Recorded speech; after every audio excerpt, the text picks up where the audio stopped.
Card नहीं बनवाए हैं या अगर आपको नहीं पता है कि किस तरह से ये बनाना है, तो आज की इस वीडियो में हम आपको बताने वाले हैं।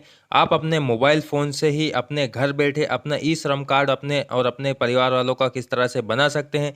तो चलिए आज का ये वीडियो शुरू करते हैं। इसके लिए आपको ई श्रम के ऑफिशियल पोर्टल पर आ जाना है। इसका लिंक आपको इस वीडियो के डिस्क्रिप्शन में मिल जाएगा, वहाँ से भी सीधे इस पर आ सकते हैं। स्क्रॉल करके थोड़ा सा नीचे आएंगे तो आपको कुछ जानकारी दिखाई दे रही। इन्फॉर्मेशन रिक्वायर्ड फॉर रजिस्ट्रेशन के लिए जो आवश्यक जानकारी है, जैसे आधार कार्ड नंबर चाहिए, आधार कार्ड लिंक मोबाइल नंबर चाहिए जो कि चालू होना चाहिए, बैंक अकाउंट डिटेल चाहिए। उसके बाद में आपकी जो आयु है यानी आपकी जो उम्र है 16 साल से 59 साल के बीच में होनी चाहिए। जो डेट ऑफ बर्थ यहाँ पर आपको दिखाई दे रहा है, इस डेट ऑफ बर्थ के बीच में आपकी एज होना चाहिए। उसके बाद में सेल्फ रजिस्ट्रेशन करने के लिए आपको आधार कार्ड लिंक मोबाइल नंबर इसमें देना होगा। जो भी आपके आधार कार्ड में मोबाइल नंबर लिंक है, आप वाला मोबाइल नंबर यहाँ दर्ज करेंगे। उसके बाद में ये जो कैप्चा कोड दिखाई दे रहा है, कैप्चा सेम के सेम आपको यहाँ पर डालना है। उसके बाद में सेंड ओटीपी पर क्लिक करना है। ओटीपी डालने के बाद आपको सबमिट करना है। अगर आपके मोबाइल पर ओटीपी नहीं आती है तो आपको एक ऑप्शन दिखाई देगा रीसेंट ओटीपी, आप इस पर क्लिक करेंगे तो आपके मोबाइल नंबर पर एक नया ओटीपी वापस से आ जाएगा।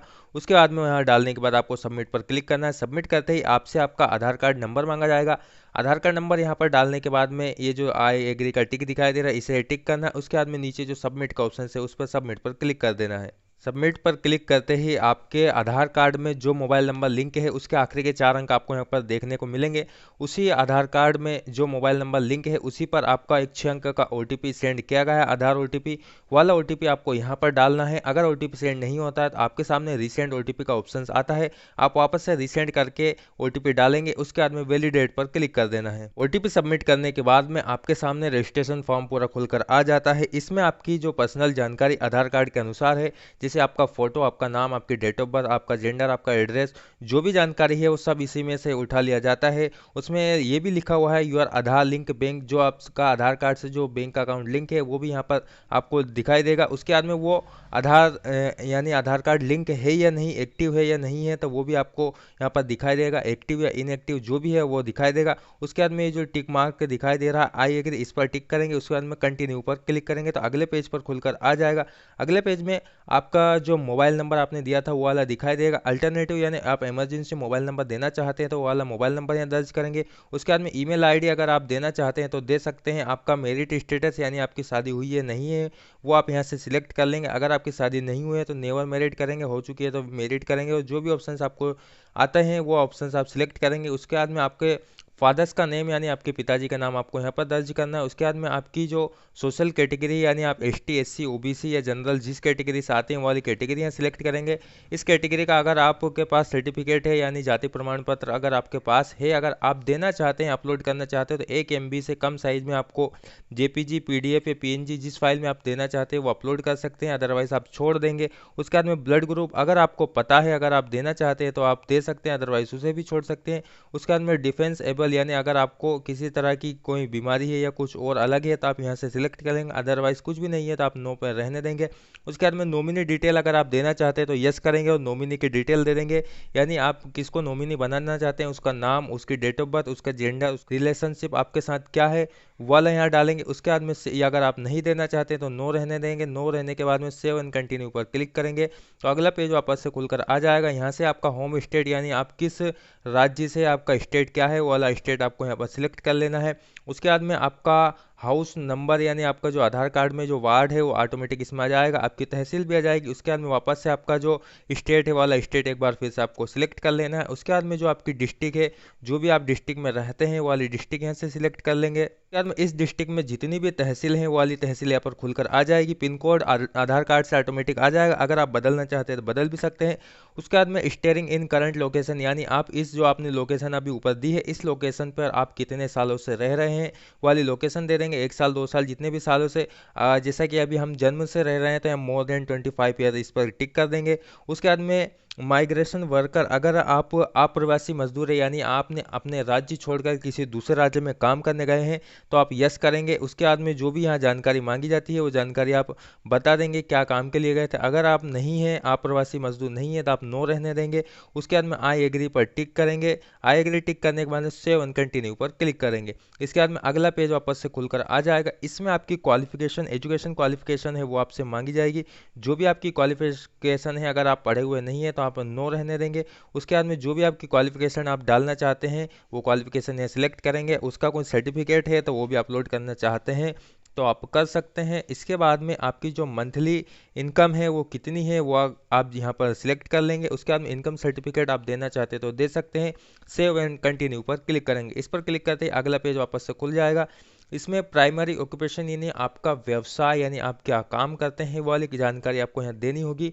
वो वाली काम की लिस्ट अगर आप देखना चाहते थे आई लिखा हुआ इस पर क्लिक करेंगे। क्लिक है टू व्यू एनसीओ, यहाँ से एक पूरी पीडीएफ फाइल आपके सामने डाउनलोड होकर आ जाएगी। इसमें पूरी कोड लिस्ट है, आप क्या क्या काम करना चाहते हैं, क्या काम आप करते हैं वाला काम आपको यहाँ पर फिल करना होगा। ये पूरी पीडीएफ हमारे सामने खुलकर आ गई है। जैसे अभी इसमें सबसे पहले क्षेत्र का नाम आप देखेंगे, जो भी क्षेत्र में आप काम करना चाहते हैं, जिस कृषि का क्षेत्र है तो उसके लिए उसका कोड क्या है, उसका क्या फील्ड में आप उस कृषि में क्या काम करना चाहते हैं वो सारे काम ही इंग्लिश में लिखाई दे रहे हैं आपको। ये है जिस तरह का भी आप काम करते हैं वो वाला काम यहाँ से आप चाहे तो कॉपी कर सकते हैं। अदरवाइज अगर आप लिखना चाहते हैं तो वो लिख भी सकते हैं। जो भी आप यहाँ से कॉपी करेंगे उसके बाद में वापस से बैक आकर अपने जो जहाँ से पोर्टल छोड़ा था वहाँ पर आके इसे पेस्ट मार देंगे। उसके बाद में आप ये वाला काम कितने सालों से कर रहे हैं यानी आपको कितने साल का एक्सपीरियंस है वो वाला एक्सपीरियंस आप यहाँ पर डाल देंगे। जैसे 4 साल का एक्सपीरियंस है तो 4 साल डाल देंगे। उसके बाद में सेकेंडरी ऑक्यूपेशन यानी आपका दूसरा व्यवसाय अगर कुछ है तो आप वो भी डाल सकते हैं। अगर उसके बाद में आपका जो आपने व्यवसाय ऊपर डाला है उसका कुछ सर्टिफिकेट आपके पास है तो आप वो अपलोड करेंगे। उसके बाद में how did you acquire skill यानी आपने जो ऊपर व्यवसाय डाला है वो आपने कहाँ से सीखा है। अगर आपने ऊपर कहीं से सीखा तो आप वो करेंगे, अगर आपने कहीं से नहीं सीखा है तो दूसरा वाला सिलेक्ट करेंगे। उसके बाद में सब स्किल यानी किसके जरिए से है तो आप सेल्फ लर्निंग कर लेंगे यानी आपने खुद से सीखा है। उसके बाद में ये वाला ऑप्शन लेंगे, इसमें दूसरा वाला आप सिलेक्ट कर लेंगे। उसके बाद में सेव एंड कंटिन्यू पर क्लिक करेंगे। इसके बाद में अगला पेज खुल जाएगा जिसमें हमारी बैंक अकाउंट डिटेल मांगी जाएगी। बैंक अकाउंट सीडिंग विद आधार यहाँ पर लिखा हुआ आपका आधार कार्ड बैंक से लिंक है तो यस आएगा, अगर नहीं है तो नो लिखा हुआ आएगा। उसके बाद में आपका जो बैंक अकाउंट नंबर है वो वाला अकाउंट नंबर डालेंगे, वापस एक बार कंफर्म करेंगे, दोबारा डालेंगे। उसके बाद में अकाउंट होल्डर का नेम जो आपकी पासबुक में लिखा है आपको सेम वही नाम यहाँ पर डालना है। उसके बाद में आपका जो बैंक का IFSC कोड है आप वहाँ डालेंगे। अगर नहीं पता तो आप सर्च वाले ऑप्शन पर जाके उसे सर्च कर सकते हैं। बैंक का नाम ऑटोमेटिक यहाँ पर आ जाएगा, बैंक ब्रांच का नाम भी ऑटोमेटिक आ जाएगा। नहीं आता है तो आप यहाँ पर डाल सकते हैं। हमारी सारी जानकारी फिल कर दी है। उसके बाद में सेव एंड कंटिन्यू पर क्लिक करेंगे। जितनी जानकारी भरी है हमने हमारा प्रीव्यू हमारे सामने आ गया। अगर आप इसका प्रिंट सिंपली लेना चाहते हैं तो प्रिंट पर क्लिक करेंगे, इसी का प्रिंट भी आ जाएगा।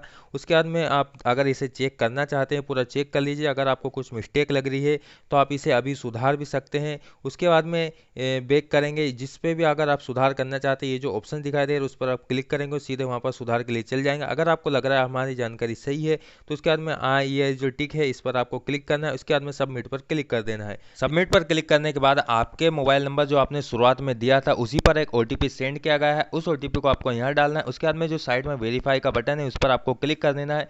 आपका मोबाइल नंबर वेरीफाई कर लिया जाएगा। उसके बाद में सबमिट वाले बटन पर आपको कर देना है क्लिक। जैसे आप सबमिट पर क्लिक कर देते हैं आपके सामने आपका जो ई श्रम कार्ड है वो आपके सामने आपको दिखाई देगा स्क्रीन पर।